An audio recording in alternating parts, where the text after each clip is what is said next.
কলা পাতার ঘর। ছোটবেলা কত খেলছি, এখন বড় হয়ে সবকিছু ভুইলা গেছি।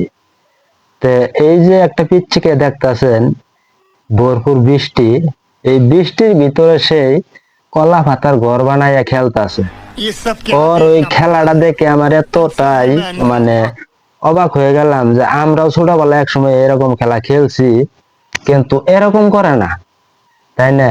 আর এখনকার যুগে পোলাপানেরা কিন্তু এটি খেলে না, অথচ দেশ গ্রামে দেখা যায় কিন্তু এটা ঢাকা।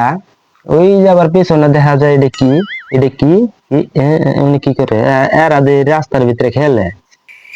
এ রে, আইস, এরা দিয়ে রাস্তার ভিতরে খেলতেছে। এটা তো খুব মজার কথা রে। বৃষ্টির ভিতরে ফুটবল খেলতেছে, আবার এরা ঘর বানায় খেলতেছে। বৃষ্টির ভিতরে কি একটা মজা দেখো। আমা রে আমা, এলে কি বৃষ্টির ভিতরে কিভাবে বয়ে রয়েছে, অথচ একটা নিচে কোনো কিচ্ছু না, খালি একটা বস্তা বিছে নেই পানির ভিতরে। দেখেন, খেলার মজাটাই অন্যরকম।